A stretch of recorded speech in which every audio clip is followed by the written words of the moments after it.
Manbition, und. I'm going to come in straight there and say, actually, this one is Manbition. Woo, guys, we did it.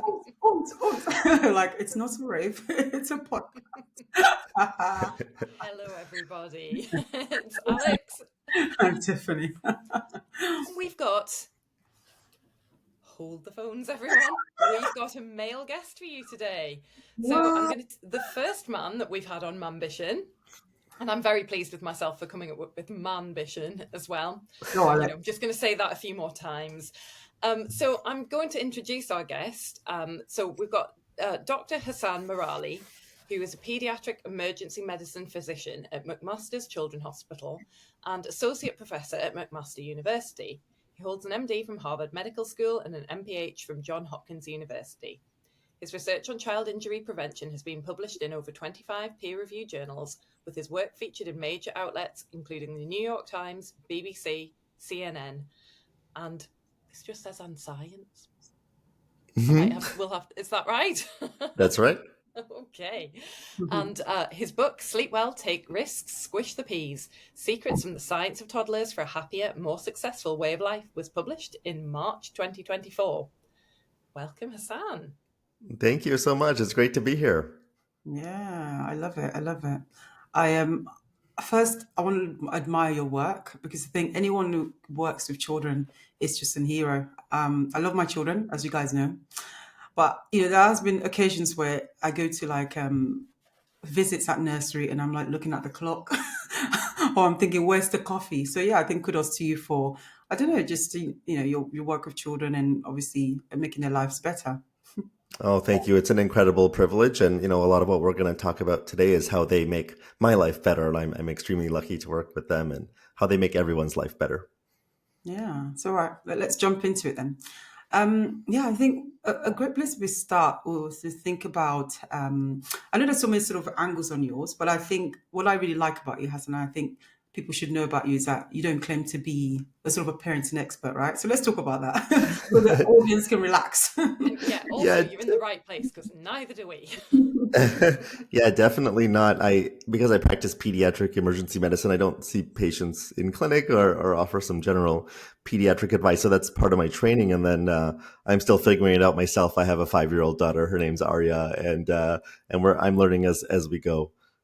But what I think is really important, and what I think I am an expert on now, is talking about what we can learn from them. Because after this many years of experience working with them and thousands of interactions, especially with young children, and raising a toddler myself, I have learned just so much from these wonderful people.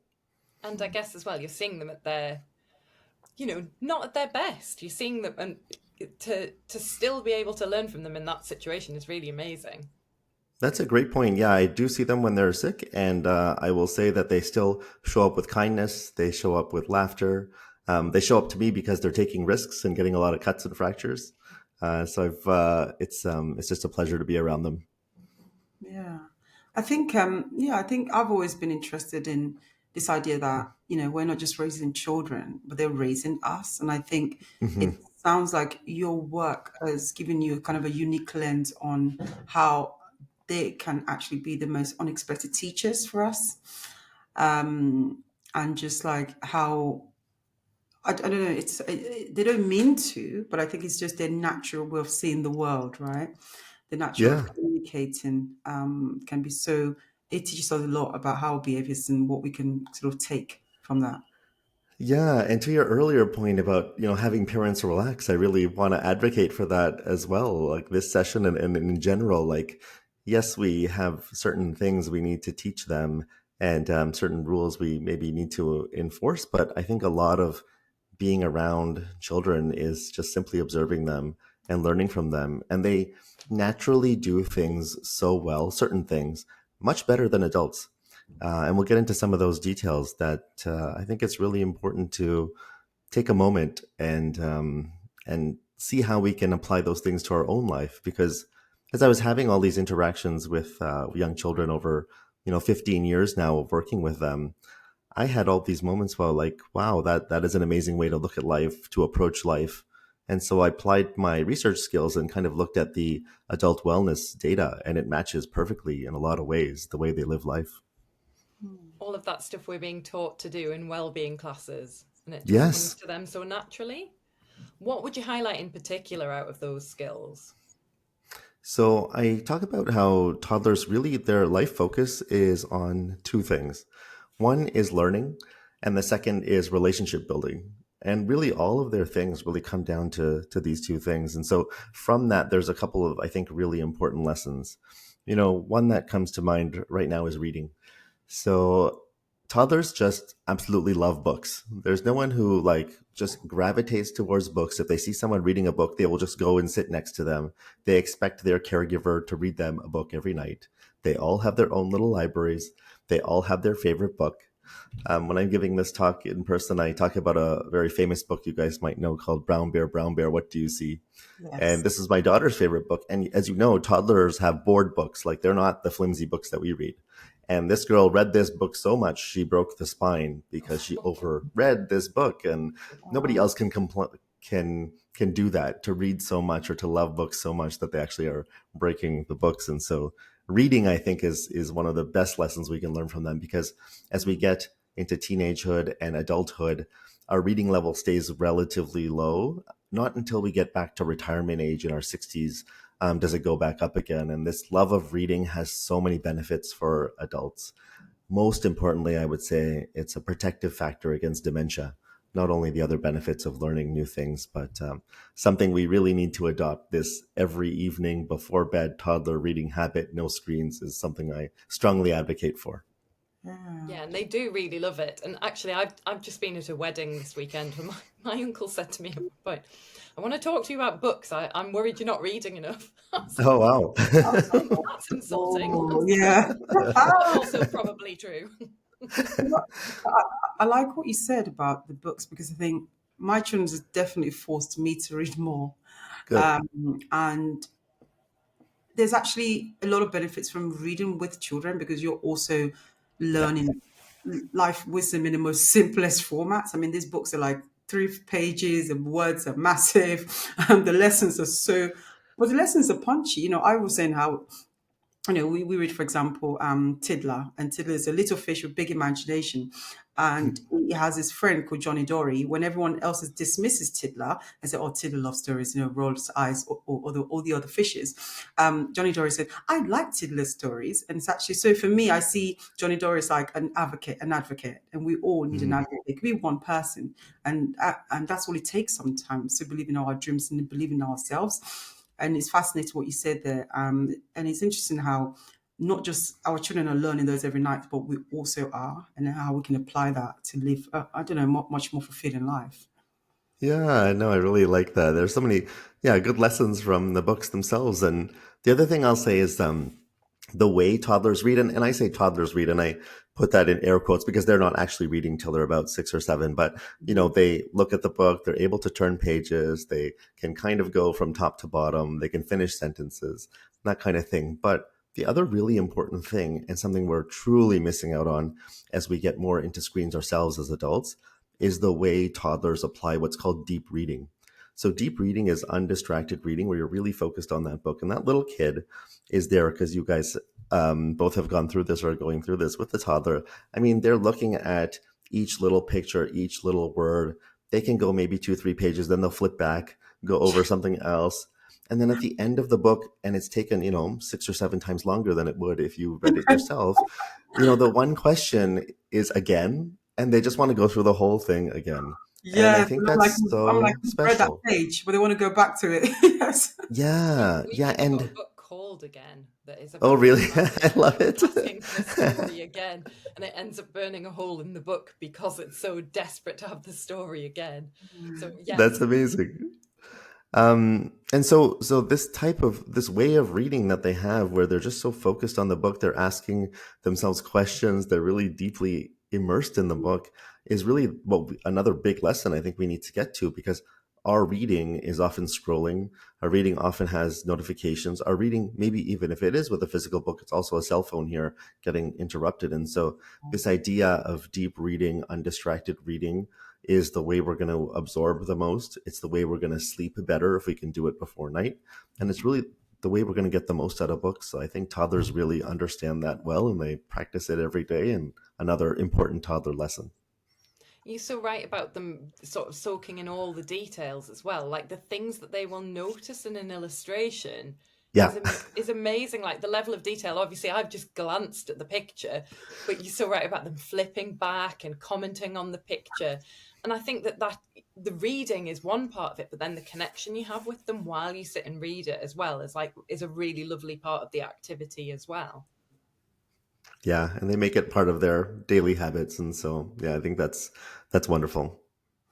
I think what you said, I think, is really cool about this level of attention and presence that I mean, it's easier said than done. I'm not going to say and go, yeah, we all need to be more present because life is moving. So, but I have often thought about this idea that, my children just have no concept of time. And of course, we need to get to, reception on time and do things on time. But I've been really fascinated by that and just watching them and how it's kind of teaching me also like to learn to rest, to learn to maybe pause, because I just think, there's so much you can gain from that level of kind of slowing down time. And, to them, time just doesn't matter. They just want to play and be present. I mean, I'll give another example. Even when I'm away from them, as long as they're with adults who love and care about them, when I call to have like telephone calls, it has to be really short because they're just so into what they're doing that I need to do something really fun for 30 seconds. I put a banana on my head and make silly faces and it's bye, because they just don't want to be called away to have this call with me. How are you doing? What are you up to? They're like,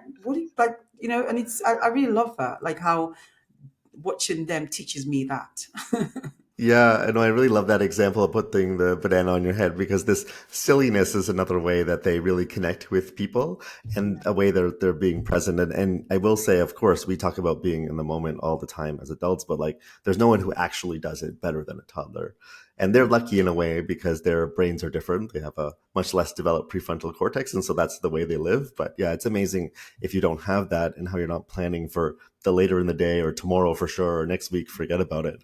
That the way you can really focus on things that are just here and now and the people around you. And that you're not thinking about your next appointment, you're not thinking Yes. about what you've got to do next. And I think so when you're talking about being in the moment, it's hard as an adult. It is really hard. And Ted and I were walking down the street to school the other day, and he said, let's do red light, green light. And I knew we'd be on time for school, but he basically wanted us to walk down the street and he'd shout red light and we'd freeze. And then he would, he would choose when he said green light, and we would walk again. So we did that. I nearly said no.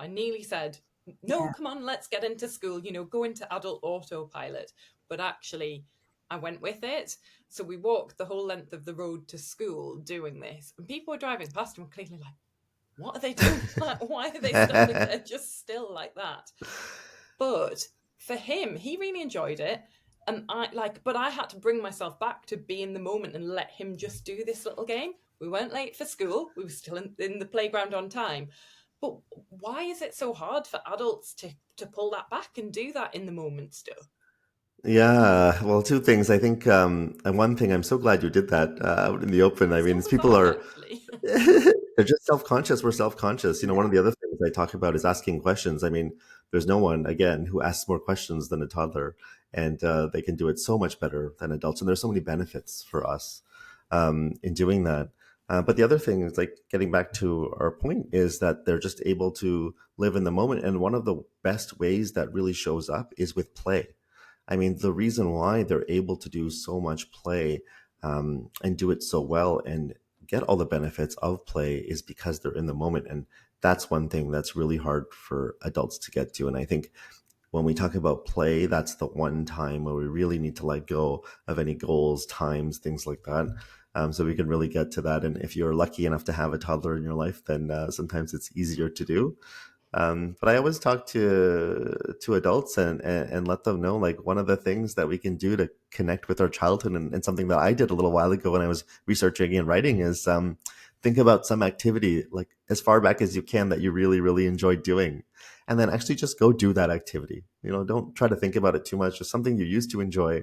For me, it happened to be drumming. I did that a lot of my childhood, and in my youngest years, I remember having some type of hand drum.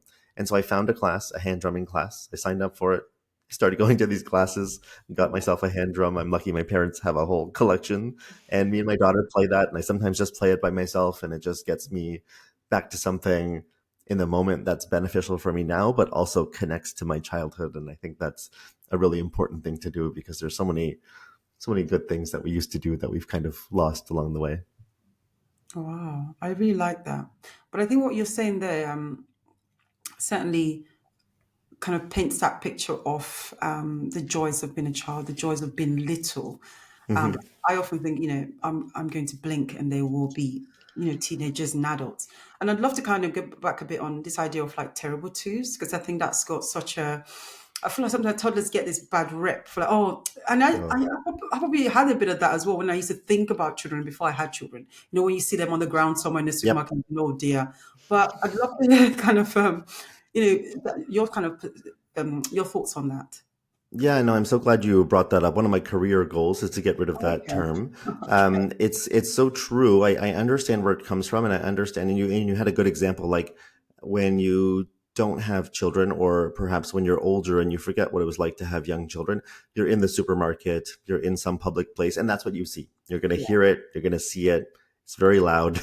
It's hard not to watch, and then this kind of forms an idea for people, maybe, but to put it into context, the median time for and tantrums are real. I'm not saying that they don't exist, but the median time for a tantrum is 3 minutes. So half of them are less than 3 minutes.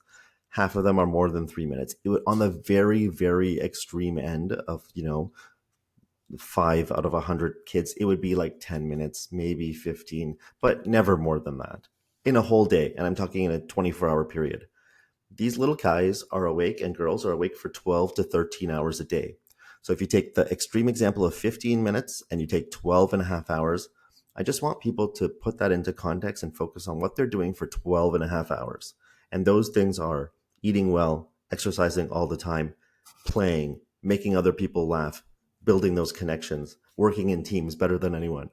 And so I think that's really, really important to focus on, is like, yes, those things happen. They are brief, time them, and then really focus on all the other times they're doing it. And I think what gets missed in all that is, what are they doing in their quiet moments? What are they doing when they're off by themselves? What are they doing when they're around their other friends? And that is really special. And that's what I like to talk about. But yes, we need to get rid of that, because it truly is terrific twos. And there's also a reason for them behaving like that as well. They're not Good just point. being unreasonable on Good point. purpose. Although Exactly. it can feel like it in the moment. I mean, Ted was never very, he never had very many tantrums.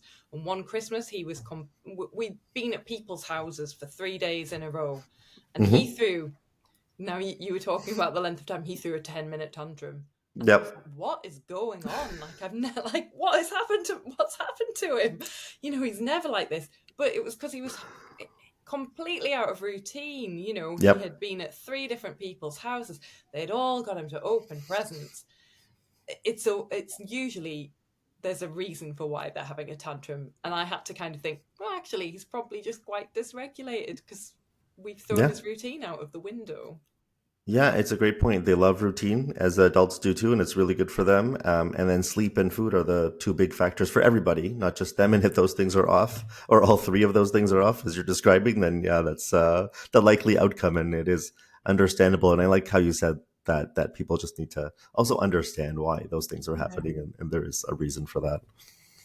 Yeah, I think what's been fascinating to me is kind of like, I've been reading a lot about like gentle parenting, just because I didn't get any of that gentle parenting when I was growing up. I had the opposite. You do as you're told. You crying, I'll give you something to cry about.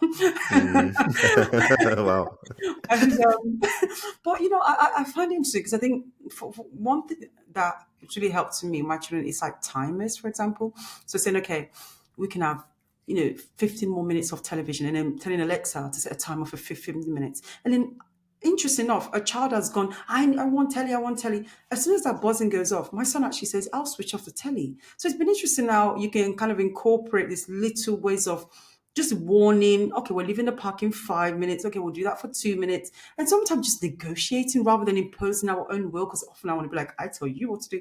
But I found that sometimes just saying, even though I want to say no to something, just being a bit like open to negotiation. It makes me realize that then hopefully we can raise children that know that it's not always no. There's always, there's flexibility in life. Not every decision has to be hard no or hard yes. There could be a middle ground. There could be consideration for other people. So I just think it's interesting once you slow down and look at things from their perspective, just how much more interesting and fun this journey of parenting can be. Yeah, no, I like that too. And like, yeah, they love to have choices like we all do. We don't need Yeah. to be told like exactly there's one option. So yeah, I think giving kids choices, but not too many because that can be overwhelming. Same with adults, but like, yeah, two or three. I have this issue with my daughter in the mornings for choosing clothes because she has a lot of clothes and she has a lot of ideas of what type of princess dress she wants to wear. And so the Oh, night before, we really have to narrow it down to two, my yeah. wife and I, based on the weather, and then in the morning she has to choose between those two, and she's pretty happy with that. We Yeah. have the same in our house, but it's over Mm. breakfast. Ted will say, "What are my Mhm. options?" And they're usually the same options like every day, but he might pick something. He Nice might to pick something know. different. And my husband looks at me like, "Why did you introduce this idea of what are my options today?" But he's so much happier if he's got if I said you're having toast, he wouldn't be happy. He feels like he's got so much more control over it. And Yeah. I guess that's the thing with their lives. They don't have control over a lot of stuff, do they? No, they don't, and it's a big transition for them to start to get some words and start to be able to say things to people, and it's quite empowering for them, and they want to use that. And so having those new conversation skills and saying cute things like "What are my options?" then yeah, they really actually need that after they've been taught those things. And I We think, go oh, on, sorry. Tiffany. No, no, Go on. fine, fine. You sure? Yeah. I was thinking even like sharing, because sometimes like you must share, or someone comes along, they're playing with something, someone comes along, and then maybe the grandparents say, "Oh, share with that." Someone like, no, let's say to them, sharing is a nice thing, but think about how you want to share. And I think this idea of like letting them kind of learn things rather than telling them share now or share, it's just teaching them how to share or how to also play with something, then pass it on to someone else rather than imposing it. But I think as adults often we just want to impose these values on them rather than teaching them how to learn the values for itself and see the benefits of the values. But because I think it takes a longer time frame. But for me, I think I want to bring up children who are, can make good decisions based on the facts, not be just, be told what to do. Because ultimately, I think it would just make their lives more difficult to get older. Even though in the moment, it makes things a lot quicker for me. Yeah, I know it's a really good point. I'm glad you brought up that one because I will say hands down after looking at, 20 years of data that young children are the kindest people. Like there are things we need to teach them, but kindness is definitely not one of them. We just need to encourage their natural Yeah. abilities to be kind. There are so many good examples of studies in putting them in all kinds of different situations with selfish people, with robots, with people who are mean to them when they're hungry, and they will still show up more often than not being kind people. And I actually think that's one of the lessons we can learn from them because they are so kind. I always talk about a story in the ER, which happens to me all the time, not just once. I deal with a lot of abdominal pain, and sometimes it can be very serious. And so when I see these young kids, I have to tell them not to eat. Unfortunately, it's hard. And we're doing blood work and we're getting the ultrasound, and, it takes several hours. And many, many times after all of this, and luckily a lot of those are normal, and I go back in the room and tell parents that their child can eat again. Their parents are just ready to give their child food because they need that. And they have, we have goldfish crackers here. I don't know if you guys have some type of cracker, I'm sure, that are toddler favorites. Mhm. And they look at me and they know that I have not eaten for that long as well. And they will offer me often the first cracker, if not the second or third after they lick it. And they're just the most special Look at people. them. Mm. Oh, lovely. They are lovely people. Yeah. They are so cute, and I love that idea of kindness that they think of other people. And I was Yes. just thinking of an example this morning. Ted is sort of at the point where he's 4, he's going to school, of getting himself ready, but he will sometimes go and get me my shoes to put on. Yes. You always Yes. taken by surprise by how sweet that is, because obviously I am well capable of getting my own shoes and putting them on, but for him to he knows I often bring him his shoes to put on, so he's like Mm. returning the kindness, and that's just such a natural thing. No one's asked him to do that. I love So that. sweet. And yeah, I wish we talked about these things more because that's what actually is happening more often than them, playing with the toy longer than they maybe could have, and share with another person. It's really that kindness that does shine through with all kinds of things. And like, animals is just another example. Today I was watching a little video. I'm gonna make a post about it later. But this little girl, she's just off on her own, and it's raining pretty hard, and there's a dog around. And the adults are not really paying attention to this dog, but she takes her rain jacket and goes over to this dog and covers this dog who's getting rained on. Wow. And no one's asking her to do that. She just sees this dog who's getting wet and wants to cover this dog. They're just that special people who are so in tune with other people and animals and everything around them that they really care about building relationships, friendships, and love. Yeah, and it's all genuine. It's not like they've Yes, got ulterior motives or anything like that. yes. It's just because they like to be nice. Yes, that's a really good point. And there's been a lot of studies on that as well. And it's, yeah, they're just genuinely nice people. Exactly. Wow. And we talked about silliness and joy as well. Yeah. And Tiffany, I know silliness is like a subject that's close to your own heart. We've both talked before about how our kids have taught us to enjoy that silliness and kind of be in that space, but also I think the joy that's connected with that as well. And just wanted to hear your thoughts on where adults lose that and how we go about learning from toddlers and bringing that back into our lives, because it's a big part of well-being, isn't it, to have that kind of fun in your life. Yeah. So laughter and smiling is such an important thing for us. Like the data is so clear. Like if you leave toddlers like amongst themselves, like they'll be laughing at least one time a minute. It's actually quite high. And adults the same way. It's about half as much as that in just a regular conversation. So they're laughing twice as much as adults. And a lot of the reason, like you talked about the banana earlier, like they just find more things in the world funny than we do, which is I think very interesting. And so we get a lot of benefits from laughter, as we all know. Like it decreases stress. If we're able to laugh amongst other people, it makes us actually more open people.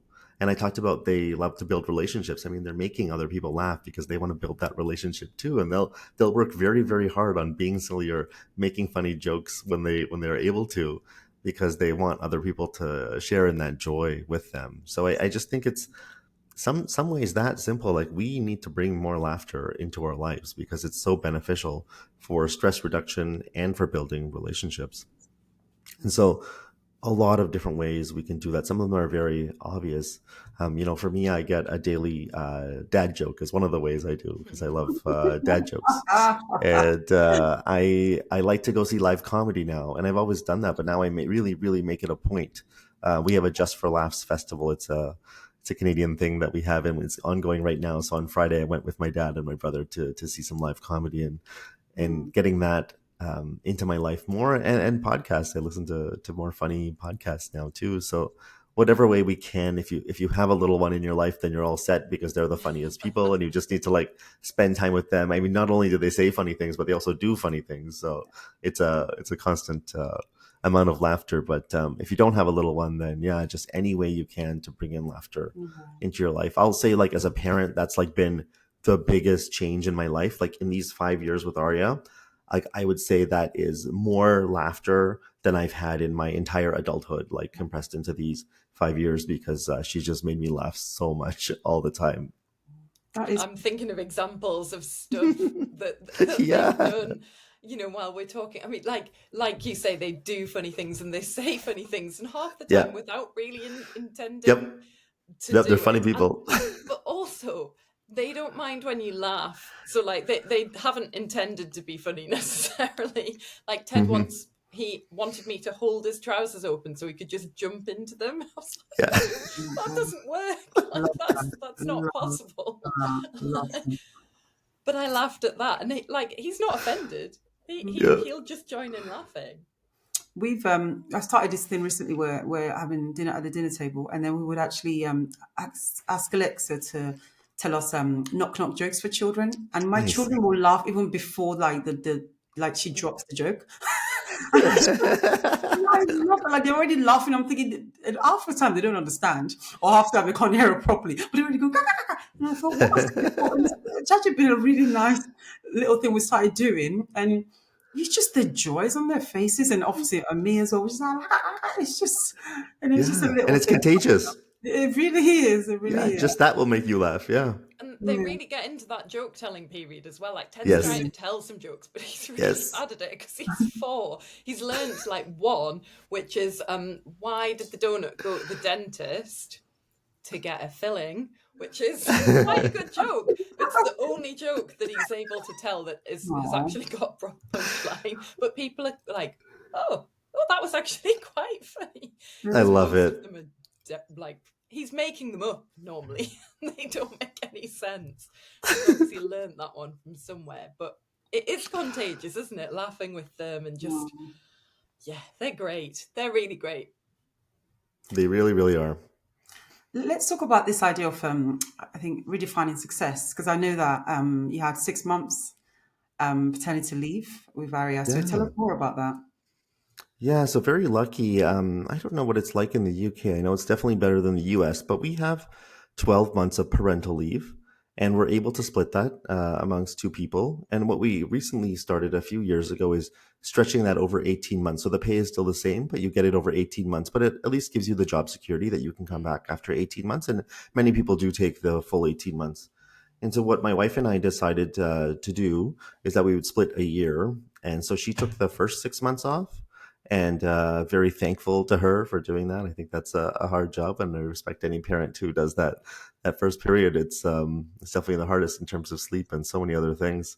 And I did the second 6 months off, and so I had I think the lucky time with age 6 to 12 months, which is one of my favorite ages because it's all smiles and giggles and a lot of fun. And we Arya was born in 2020, and so as you remember, there was just not a lot to do. Like, we're both in healthcare, so my wife was at work, and there wasn't anywhere to visit. There wasn't anyone to go and see. There wasn't anyone coming over, so it was really just the 2 of us for the Wow. full 6 months. And I had the time of my life. I put the away message on my email like I had never done before. And we just enjoyed each other's company, and I learned a lot from that experience, and it was wonderful. And that's actually when I had the time and space to think and write, and that's when I started going with my book. And by the end of that, I had the proposal done, so that was Wow. exciting.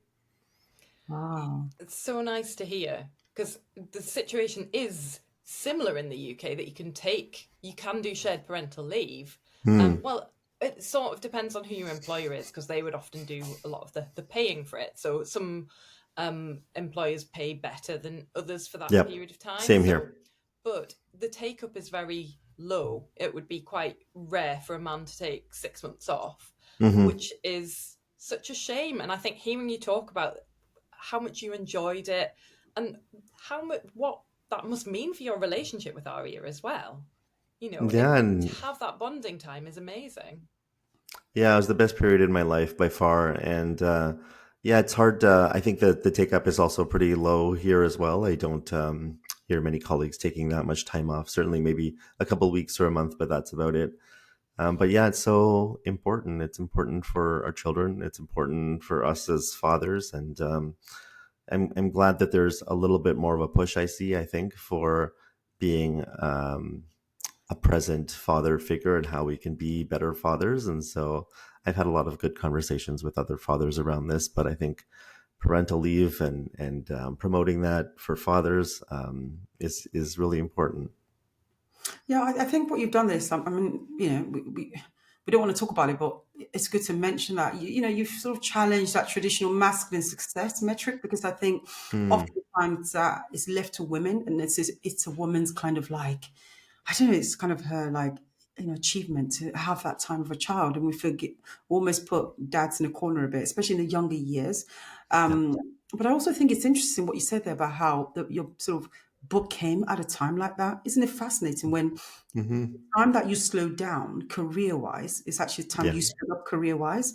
And I think Yeah. often that's something we don't appreciate enough in life. And I think that's the Manbition message in a way, this idea that, yes, this is the most chaotic time of our lives, but can we sort of lean in? And what can happen when we lean in? Yes, we have less time.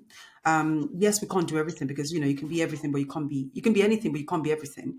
but can something meaningful come out of our life at a time where we slow down and perhaps not as attached to, the kind of this career kind of message or toxic, like, go, go, go that we get into. So yeah, I think it's interesting now you managed to bring something beautiful at a time where you slow down and actually connect with your daughter. Oh, that's really nice of you to say. And yeah, I'll say like I think about this a lot in a lot of different ways. Half the book I'd say is a business book, and they're about how we can perform better at work from lessons from children. And so, yeah, that time, the slowing down, and I didn't really believe it either until I looked at the data and actually practiced it myself. But that's sometimes when you're the most creative.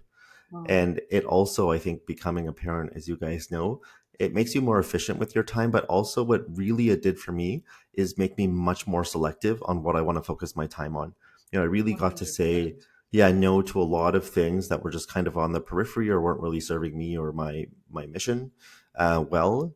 And so I think that that was my big takeaway, and it's nice because it's continued. And having a 5-year-old is still a lot of work, and so it allows me to say no to a lot of things. And another thing I actually write about in the book is like this idea of saying no. Like, again, nobody better than toddlers at saying no, and they're a little bit extreme about it. I'll give them that. They're a little firm about it, and we could be a little bit more polite about it when we say it. But that is actually an important lesson, because Mm. as adults, we actually have a yes bias. Like, this is just built into our DNA because we're people pleasers and we want to still maintain those relationships. And so we're saying yes to too many things. And then compounding that and making things much worse is that we grossly underestimate the time something will take. Like, we what we think is not even close when we look at this of what the time something will take. And so being able to be more efficient and say no and try to be better with how much time things are going to take is something is a good lesson I've learned from being a parent and from my own daughter, and something I carry forward. Yeah. Yeah, and I think you learn so much about yourself in with Hmm. that kind of saying no to things. And like, you know, what Tiffany was saying before, you might not necessarily start a huge project like writing a book, but you start to learn more about yourself, and like you say, the things that you might want to filter out, the things that you want to focus on once you are back at work. I think it can be such a good reflective period. And I wish I had written a book, but Let's you play know, our next. that I did. I feel like just the learning about yourself, even if it's not that huge project, is something that you can take away out of that period of leave from work, and that you maybe just don't have the headspace to think about until you have the distance from things. Yeah, and I don't want to push a project on anyone. And I will say that, like, what I did during that time was simply the proposal, like getting the idea, getting the thoughts on paper, reaching out to an agent, and getting to that point. That's what I was able to accomplish. So that was good. But then the writing came after I went back to work. But then that's when the real magic happened, because I was able to cut out so many more things and Yeah. focus on this because I had to be better with my time, and that was great. Yeah, I think this whole topic sort of leans into the whole idea of rewriting success. What success Mm. means for you once you become a parent. Because I've often thought about how sometimes I cannot believe the person I've become. As a mom, like, I think about these children too much. But for example, one of my ambitions, it includes my ambition for my children. Like, I'm not just now just ambition for my own self. It's like, what sort of children am I raising? What values do I want them to have in life? And I often think that is something that I think about alongside what I'm trying to achieve for my life. And I'd love to help me. I'd love to hear what that means for you now. Like, have you thought about what ambition is for you now in terms of what are you trying to achieve, especially now, that you're a father? Yeah, it certainly has changed a lot. One of the big directions with this book and more speaking is really promoting the idea of young children, and how wonderful they are, Okay. and the lessons we can learn from them. And it's also changed my career in a lot of ways, because I used to do a lot of like primary research and write academic papers.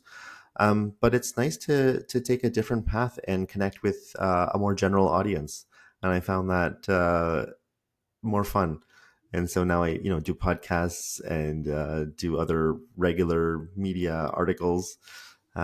So it's different. It's different success for me now. It doesn't have to involve a lot of academic publications, and I've redefined it in that sense for me. As long as I am staying true to my mission of promoting how wonderful young children are, the importance of them in our lives, then I'm successful.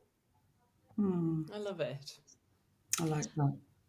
I was going to just ask about the title of the book. So obviously it's Sleep Yeah. Well, Take Risks. I love Squish the Peas. I think that, it just sums up their creative little spirit, doesn't it? Yep. But take risks is a big one. I wanted to ask you about that because obviously you see the result of them taking All the risks as well. time. So I wanted to hear because I find, and particularly my husband finds it very, very hard not to say, be careful, be careful, be careful all the Yes. time. Yes. And I think that's probably not just me and my husband. I think it's probably like a wider social thing. I just want to hear about why risks are important, particularly for kids to take risks, what it's helping them develop.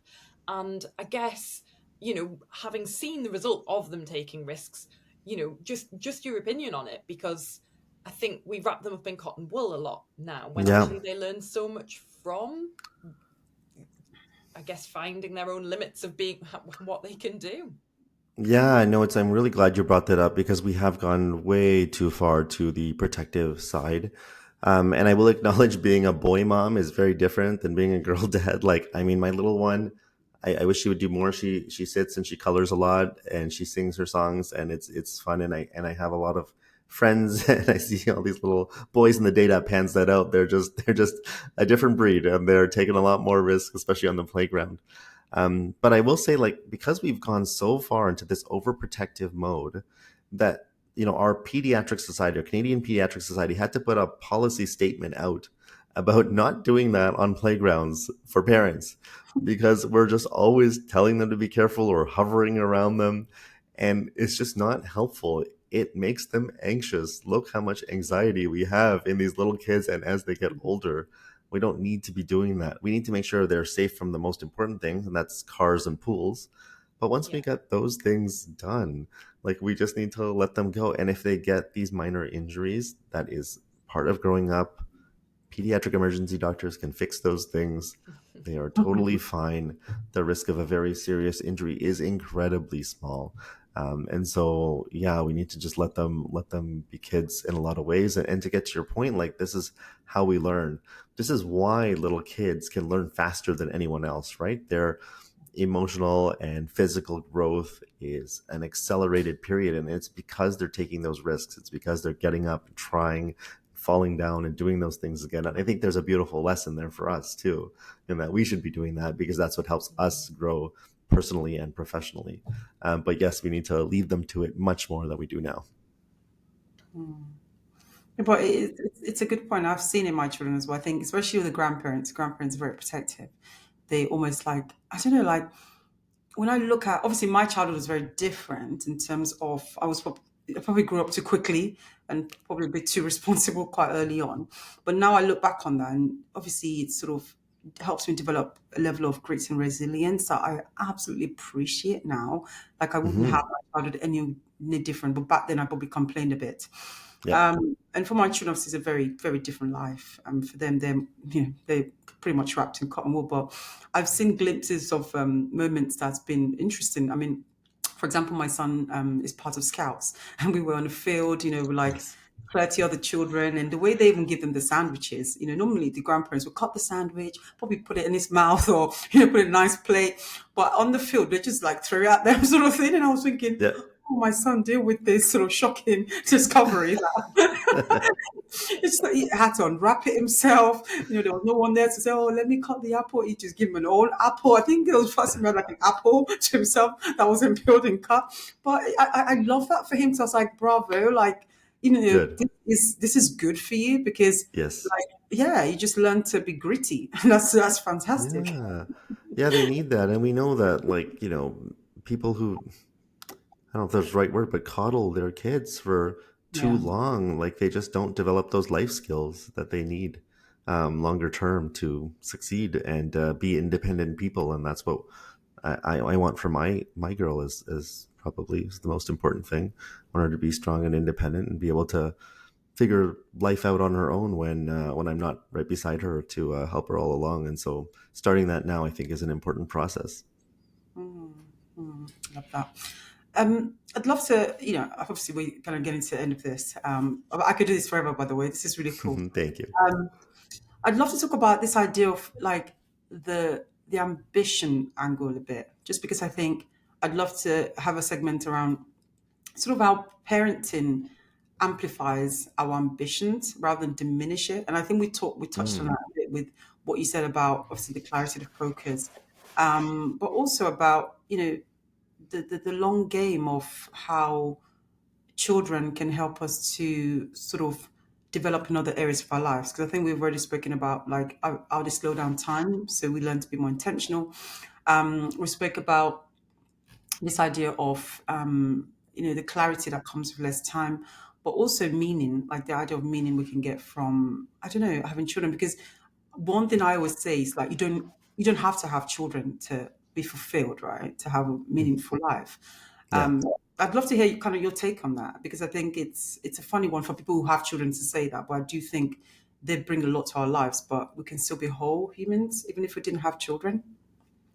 Yeah, definitely. No, of course, I don't think that is the be all and end all of happiness. I think they certainly can add a lot of happiness. And I talk about how positive everything is, but of course, there are challenges. And I know you guys talk about those things as well. But meaning, when we look at the data, and I talk about kindness, is really helping others. And Yeah. so if we can make other people's lives better, it gets us to the top of that Maslow's hierarchy of needs, where we get that self-actualization. And so that comes very naturally with children, for people who have children, because you are developing them and working with them and making their lives better all the time. But that doesn't mean that you need a child to get there.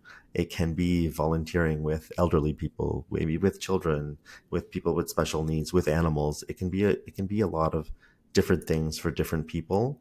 But I would say that is where the data lies for me, and what I've noticed in my own life is if I'm contributing to improving the lives of people less fortunate to me, then that's where happiness, long-lasting happiness, comes from. Just continuing on the idea of ambition, I'm just thinking about the way a toddler, and I know that you have that kind of broad definition of toddler of like up to sort of a 5-year-old, Yeah. how they can be really into something and really just follow their interest. And I know for Tiffany's little boy, he is the train master. Like he knows so much about them. For my son, it's space, and how they're not following the interests of their parents, they're following Yeah. their own interests. And how that relates to ambition, Yeah. and lessons we can take from them of really following their passions and not doing what they think they should do. Oh, I love that. And, that just reminds me of two things. One we just touched on, and I'll just talk about it more, is this asking questions, because this is something that we really get away from as we get older. And the data is very clear on that. But like that asking questions as adults without feeling shy about it is really the way to, number one, gain more knowledge. But number two, it's a relationship building tool. And I think that's really important for us as we get older and try to figure out what is our next step. And then the other thing I just thought of as you were talking, we talked about risk taking and we talked about ambition. But the other thing we need to do once we sort of figure out what we want to do is have the confidence to do it. And that piece, I think, is such a good thing to have, to take those next steps, whatever they may be. And little kids are just so confident in life. I mean, they think they're faster, smarter than they actually are when you test them. And I just have one example because I love this so much. So there's like this memory game you've probably all played. It's the card game, and you flip over one and you need to get it. And so they've done this with adults and third graders and preschoolers. And I should have mentioned this before. I'm glad you did. I say toddlers, but I mean toddlers and preschoolers, age 1 to age 5. And so adults are asked how many they'll get right of this card matching game. And they're 6% overconfident. And then they asked third graders how much they'll get. And it turns out they were overconfident by 22%. And then they asked preschoolers how many they'll get right. They're overconfident by 147%. They're just amazing people. Like they think they're superheroes. They think they can fly, which is why they have to come and see me sometimes. But like this high level of confidence is so incredible. And it's hard for us to get that high, but certainly we're far too low from where we should be, especially when we're having new ambitious projects. Yeah, I mean, I'm laughing because Ted watched Simone Biles in the Olympics, and he then proceeded to do a forward roll while saying, "I can do this." It's like, Good. bravo. Yes. My son had a scenario where we were in London, and he obviously loves trains. And he was convinced. We were joking, and I said, "Oh, the DLR's broken down. I think they need an engineer, so you need to go and fix it." And I totally forgot about this. But a few hours later, I kept reminding. She remembers, "Oh, mommy, when am I going to fix it?" And I thought, "Oh, sugar, how am I going to orchestrate a scenario to make it real?" And luckily, we went past the train station, and the train just paused in the middle of like the tracks, and it looked as if it wasn't working. So we said, "Oh, that train is an engineer. They've just called us, so let's go." So we went over to like it's a ticket machine, and we told him, "Okay, this is the machine that obviously operates a DLR. So you obviously have been called as the engineer. Can you like fix them? I know you can do this. Press some buttons, make it work." And he took it very seriously. Yeah.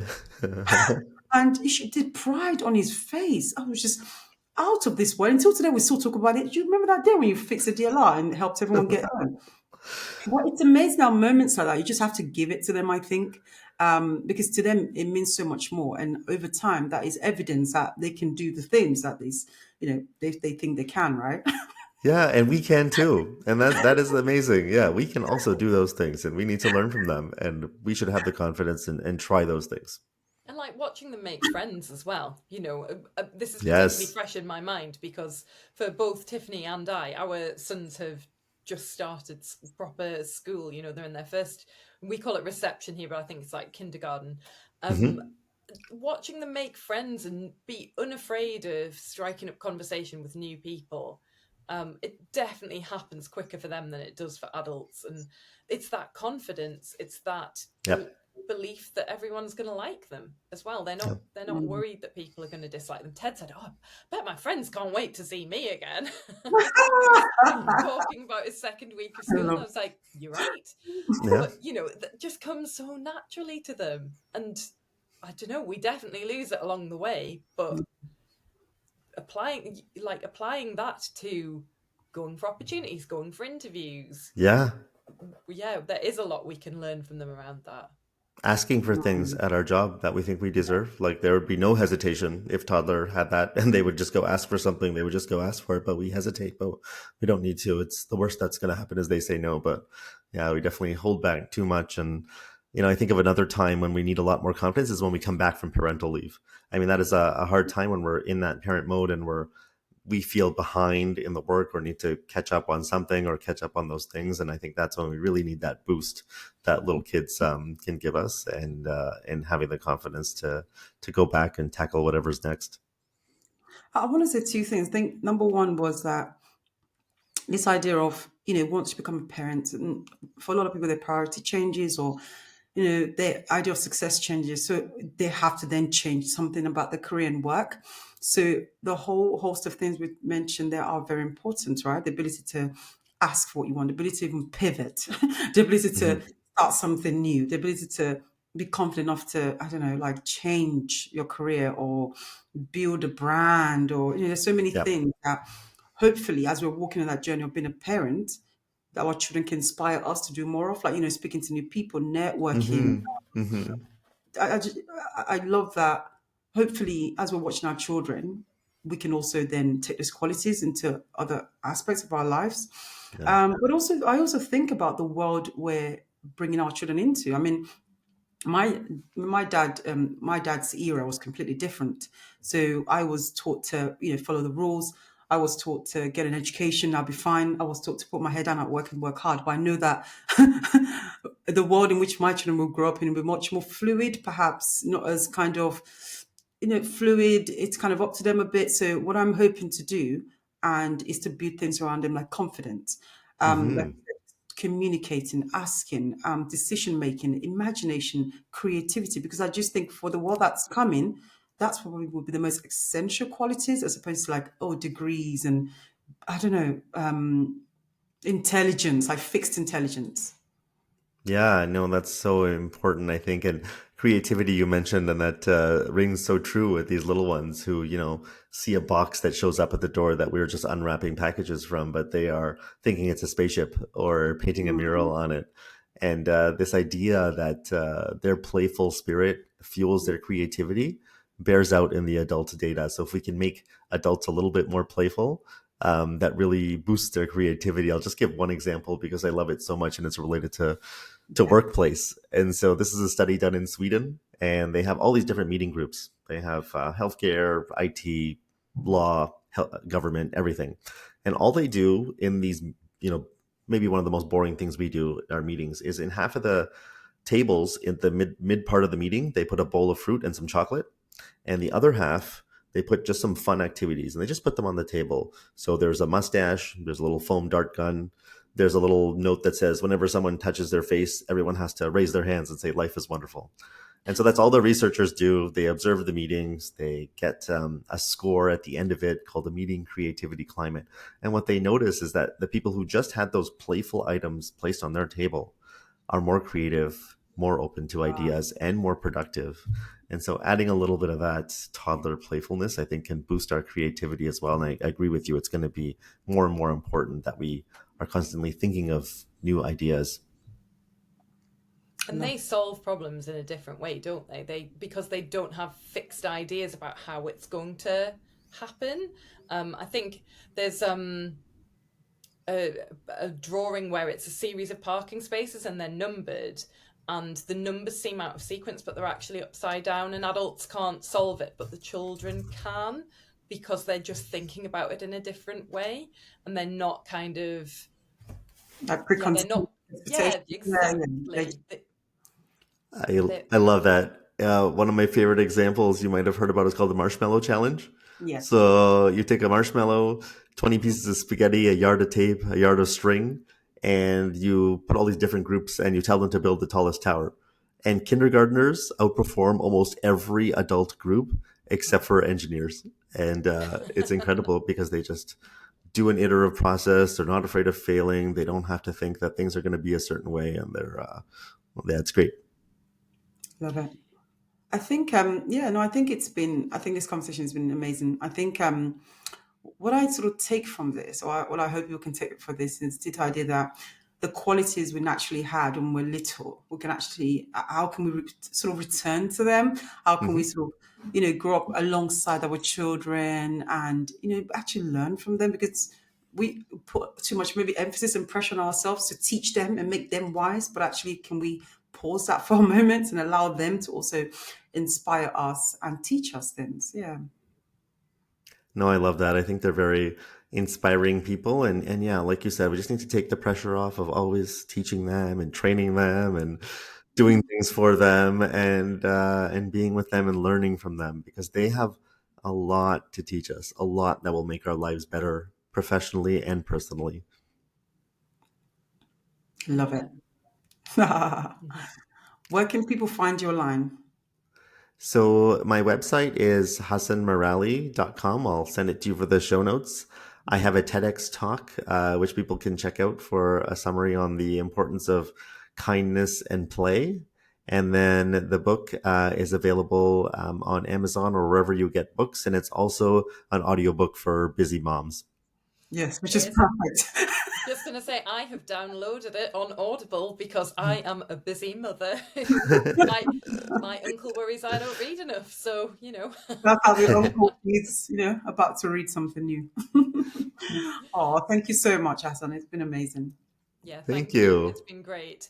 And yeah, definitely check out the book because there's so many more insights, and just it's exciting that we can learn alongside them. I think it's a really nice thing to take away from our relationship with our kids. Guys, if you've enjoyed this episode, please like and subscribe. Hasan, as Ted would say, please smash that like button. He's picked up from somewhere. And yes, if you can leave us a review, please make it a 5-star one. Manbition. Manbition, Manbition, wrapping up. Well done for surviving being the first man on Manbition. Thank you. It was great to be here. Thanks, everyone. Bye. Bye-bye. Bye.